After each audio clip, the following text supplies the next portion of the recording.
Leaders of Tomorrow, 18-hour special initiative that celebrates the undying entrepreneurial spirit of micro, small and medium enterprises. On Inside Today, we feature Cycle Pure Agarbattis. On Bright Sparks tonight, we're featuring Fab Bag and Nova Cosmetics.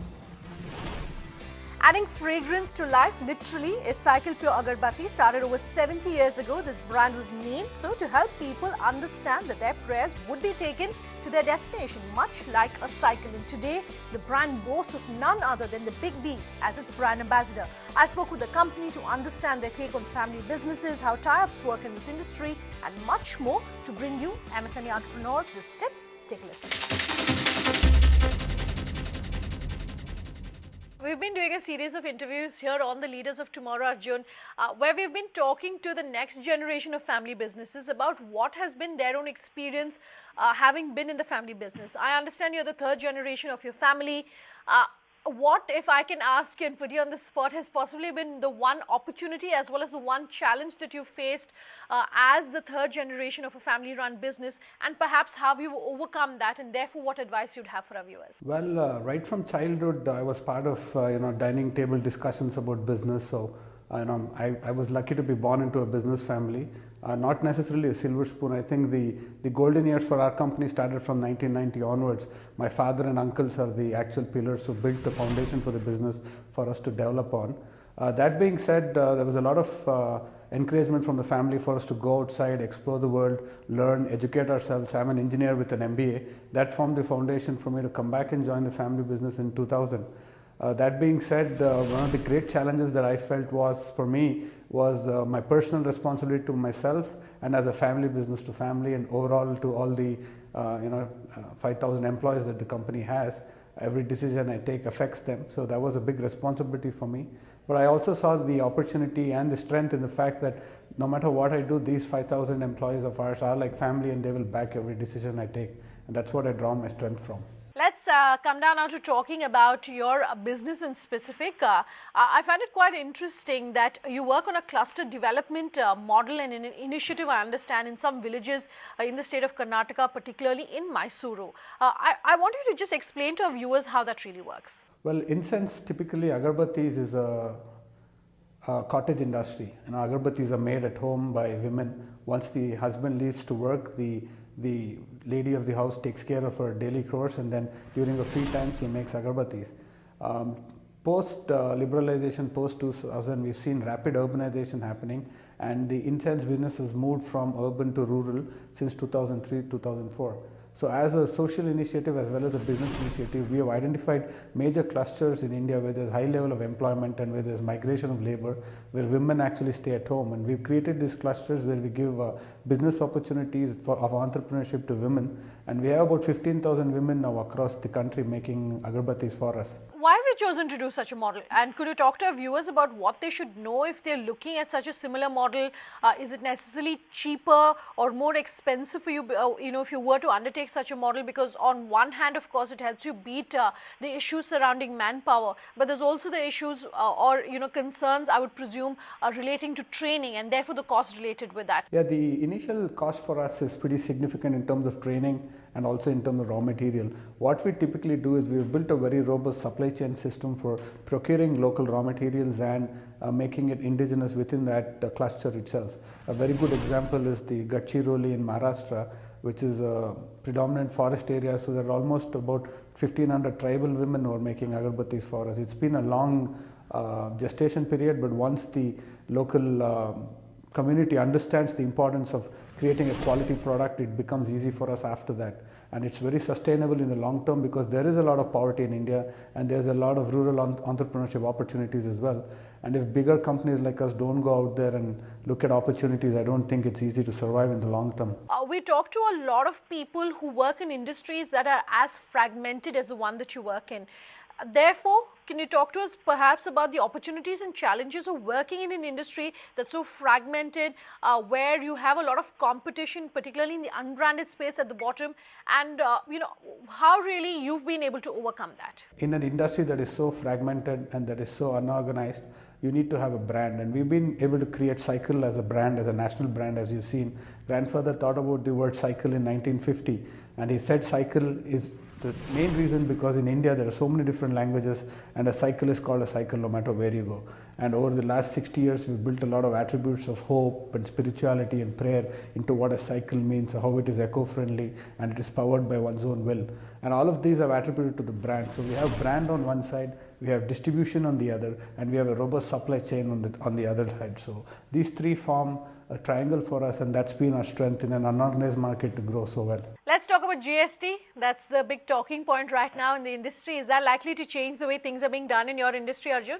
I think it's going to bring in a lot more structure into the entire supply chain and the value chain. It's something that is required for this country, and I'm sure business is going to prosper in the coming years, because the entire network gets interlinked and we become interdependent, therefore increasing efficiencies. I just hope the government also from its side follows through with the way it is going to give the refunds on time, because the only issue we feel, or I fear, is the working capital burden of paying tax and waiting for the refund. If that happens fast, I think the system is going to just increase the economy overall, and it's going to be a boon for everyone. Since we're talking about GST, I want to extend that point further and talk about government policy. What is government policy right now for an industry like yours? Do you have a specific policy? And if not, would you like to see anything specific for your industry? No, the industry has been very well supported by the government. I think we are very dependent on the forest department, the labor department, as well as the the textile and handicraft department. These are the three departments under which the agarbatti industry comes, and they've been very proactive in supporting the industry. Recently, I think the government during the last budget announced that agarbatti's intermediary product of the agarbatti is not accessible, which was a very, very good relief for the industry. So the government has been very proactive and very supportive of the industry. I want to talk about your advertisement and your advertising and your marketing and brand strategy. I notice you rely heavily on brand ambassadors, whether it's sort of Ganguly or Amitabh Bachchan. Why did you look at such, brand ambassadors? And in your opinion, is it advisable for small businesses then to look at, brand ambassadors or have an aggressive branding and marketing strategy? Unless you have a differentiated product offering, no matter who you have as your brand ambassador, it is not going to help. So once we reached that level of actually creating a product that is better than the rest, we then went and looked at people who have a similar value proposition as we do, who communicate the same kind of values, and we felt Mr. Bachchan personified what we believed in as a brand, and that's the reason why we went with him as a brand ambassador for markets where we are not strong. Okay, I presume that such an aggressive advertising and branding strategy is also necessary from the point of view that you're looking at entering the North Indian market to diversify, although you have such a stronghold in the south of India. What is the thought process behind this, and how are you planning to capture a new market? And based on that, your advice for our viewers? I think what we did primarily is to set our distribution right first. So we set up our distribution in place, identified what kind of products the market needed. Once we identified the product, did enough testing, and we then went with a brand ambassador to aggressively launch. The brand ambassador helps us in actually hastening our entry into the market. It becomes easy. There have been many instances where consumers in the north have gone to retail outlets and said, "Mujhe Amitabh wala agarbatti dijiye." So that's helped us enter. But if you're not reaching those outlets already, there's no point advertising with being very aggressive and having a brand ambassador if you can't reach those outlets. So I think setting up distribution and reaching outlets is a priority. And once you do that, you can then look at how to aggressively advertise or market your product. Okay, as we're trying to wind down this conversation, Arjun, what the next few years are possibly looking like? Yeah, the next 2 years are very exciting. We have launched a whole set of products in the air fragrance range as well. We have a brand called Leah, where we have got into the air fragrance category with room fresheners, car fresheners, scented candles, potpourri, and what have you. And on the other side, we also got into the prayer products. We want to own the prayer space within a puja room. So we've launched kumkum, turmeric. We're also launching Diya oil, a prayer oil as well. So with agarbatti, there are a lot of products that are going into the puja room. We have an instant dhupa called Naivedya, which is a samrani cup, the duna that is used in North India quite significantly. So we've launched that as well. So we have a lot of exciting products on the anvil, and we're looking at a great next 10 years as well. Time for a short break here on The Leaders of Tomorrow. Tonight, we are featuring a Fab Bag as well as Nova Cosmetics. On the other side, just stay tuned.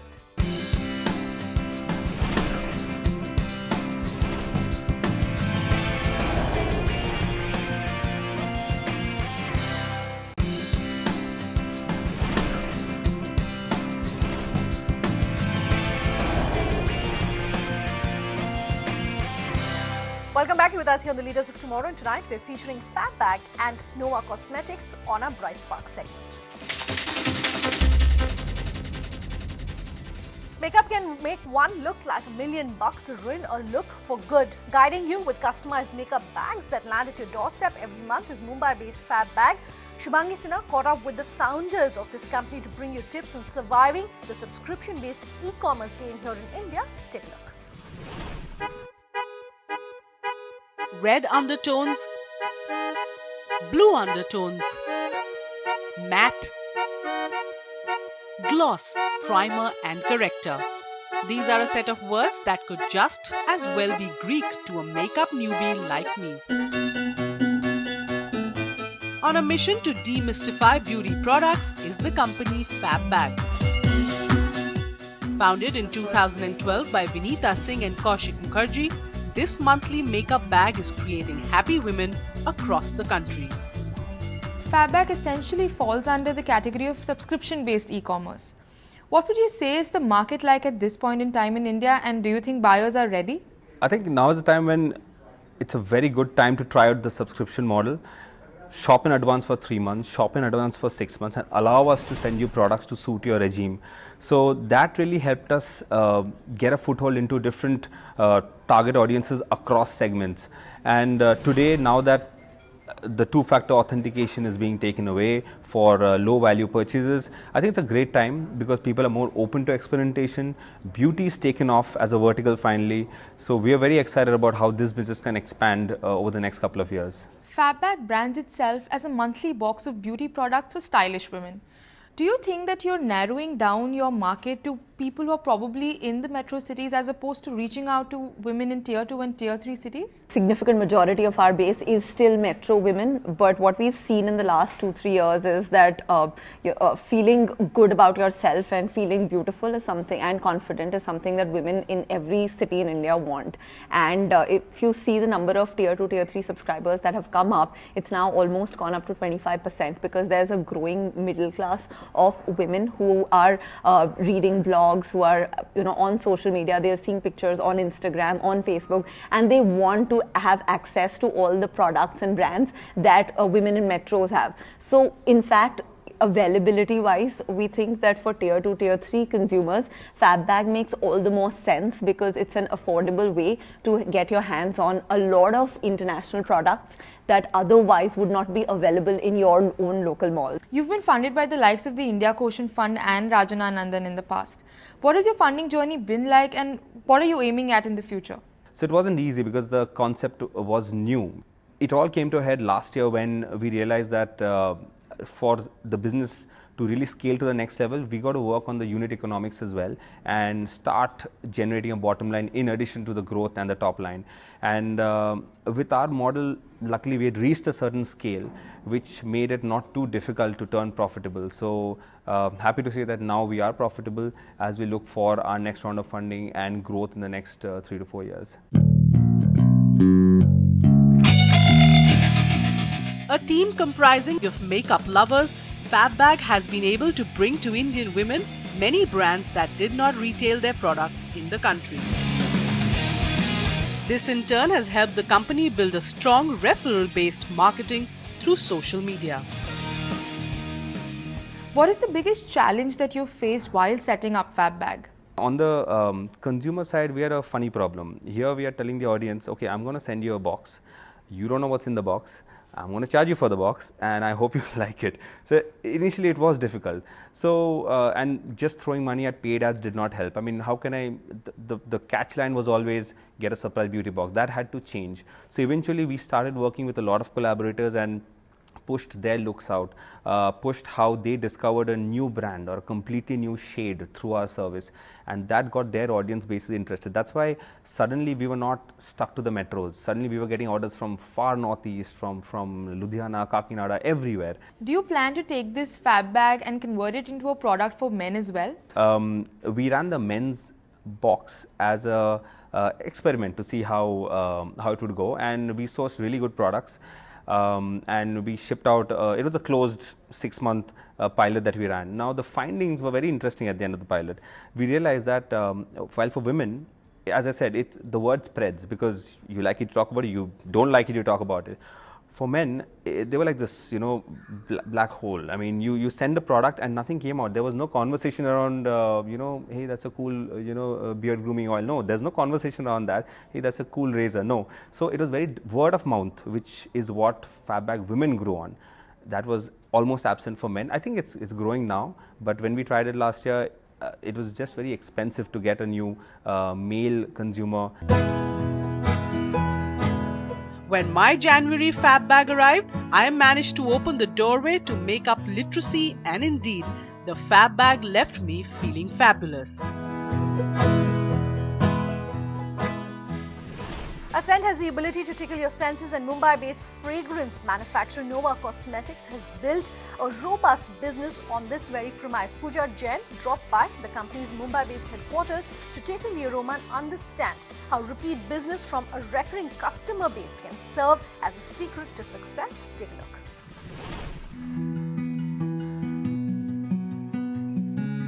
Fragrances have a feel-good factor that never goes out of style.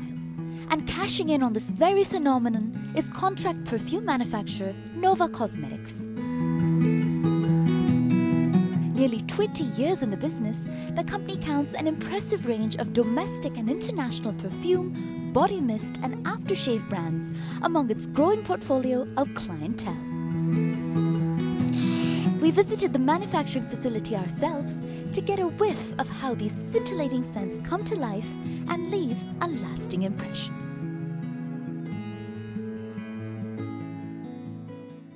Nova Cosmetics is the exclusive contract manufacturer for some of the country's largest perfume brands. But when did it occur to you that you had the potential to penetrate international markets?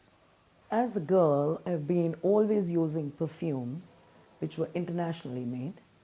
And I always felt that there was a vacuum. There was nobody in India who was manufacturing perfumes. And that's how I thought of making a facility which is available for international as well as domestic clients. So once we made a facility, we have a large customers who are domestically making perfumes. They're sourcing the perfumes from us. So once they were all comfortable and the facility is being like perfect for international standards, so we started approaching the international customers, and when they saw that what kind of products we were making here and they thought that we could meet their standards, so that's how we got into the international markets, and now we're doing a large scale of international products as well as domestic products. You pride yourself on a customer-focused approach, but how does that ultimately translate into everything you do here, from concept development right through to putting product on the shelf? Once we get the orders from the customers, we see to it that the whole product is made as per their requirement, and the main focus is into manufacturing a very good perfume which is long lasting. Right from the raw material coming into the factory and the packaging material coming into the factory, we try and check the entire quality standards of it, and then it goes to the manufacturing floors where it has been matured, and after that it goes to the filling areas where we see to it that the safety is the most concerned since we handle alcohol, and later on it goes to the packaging line, and we try and maintain all the lines properly with the proper consistency and the way the international standards are. Once the product is manufactured, the most validating point for us is that it just flies off the shelf in the international and the domestic markets. As a part of your manufacturing facility, you have an in-house design studio, a lab of sorts. What sort of decisions and discoveries are made there? We always wanted to be in the trends, what is happening latest in the markets. So we thought of creating our own design studio where we could be with the market trends each and every time a new perfume is launched, whether internationally or domestically, or how people are using it, how they like it, and that's how the design studio comes into a picture, where we try and do a product which is not even born yet in the market. We try and design our own, considering the age group, the age segment, or a gender, so whether it's for a man or it's for a woman or it's for a teenagers, And that's how we design a different kind of packaging for them, whether we then decide what kind of a size it's going to be, what kind of a fragrance it's going to be, and how long lasting and cost effective. The fragrance market is highly fragmented. That said, what's your vision for Nova Cosmetics in the future? I would always love to launch my own brand, which would be so cost effective that the entire mass can even buy the product, use it. That's my goal. From your point of view, what are some innovations that are most likely to transform the fragrance industry going forward?